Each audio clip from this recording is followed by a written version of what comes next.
আমরা বারংবার এই প্রেস ক্লাবের সামনে সরকারের সমালোচনা করতে চাই না, আমরা রাজপথে দাঁড়াতে চাই না। আমরা যদি রাজপথে দাঁড়াই তাহলে আপনারা জানেন যে সেই পরিস্থিতি কতটা ভয়াবহ হয়। আমরা রাজপথ থেকে পালিয়ে যাইনি, আর কোনো সময় পালিয়ে যাব না। আমাদের একটাই দাবি থাকবে, আমাদের সুচিকিৎসা কামনা করে এটাই। দিল্লি না ঢাকা, ঢাকা ঢাকা দিল্লি না ঢাকা, ঢাকা ঢাকা দিল্লি না Dhaka, Dhaka Dhaka. Colour expert, George sap এবং মাইল্ড অন হ্যান্ডস টেকনোলজি সমৃদ্ধ অরিক্স ক্রিস্টাল ওয়াশ আপনার লন্ড্রি এক্সপার্ট।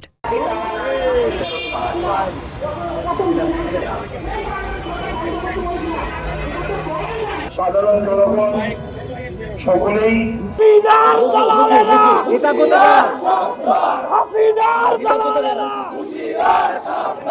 তো সেই স্কুলগুলোতে যাতে এই আহত যারা হয়েছে, আমরা বারংবার এই প্রেস ক্লাবের সামনে সরকারের সমালোচনা করতে চাই না, আমরা রাজপথে দাঁড়াতে চাই না।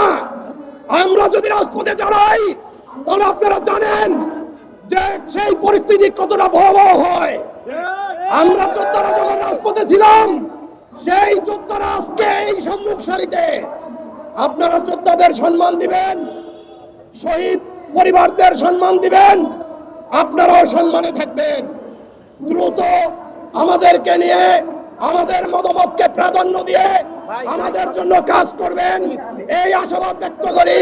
পরবর্তীতে আমাদের যদি মূল্যায়ন করা না হয়, পরবর্তীতে আমরা কঠোর কর্মসূচি দিতে বাধ্য হব। চিকিৎসার সুযোগ সুবিধা পাচ্ছি না, শুধু কোটা সংস্কার নিয়ে ওরা বসে আছে। আমাদের আহত ভাইরা, অনেক শহীদ পরিবার, আহত ভাইরা চিকিৎসা পাচ্ছে না, বিভিন্ন হসপিটাল ঘুরে বেড়াচ্ছে। আমাদের একটাই দাবি ছিল, আমরা রাজপথ থেকে পালিয়ে যাইনি, আর কোনো সময় পালিয়ে যাব না। আমাদের একটাই দাবি থাকবে, আমাদের সুচিকিৎসা কামনা করে এটাই। আহত ভাইদেরকে আপনি চাকরির সুযোগ করে দেন, দেশের বিভিন্ন ক্ষেত্রে চাকরির সুযোগ করা সম্ভব। আপনি আহতদেরকে নিয়ে আজকে আমরা কোনো কিছু চাচ্ছি না, শুধুমাত্র আমরা নিজেদের দাবি নিয়ে যাচ্ছি, আমরা নিজেরা নিজেদের যোগ্যতা দিয়ে যাচ্ছি।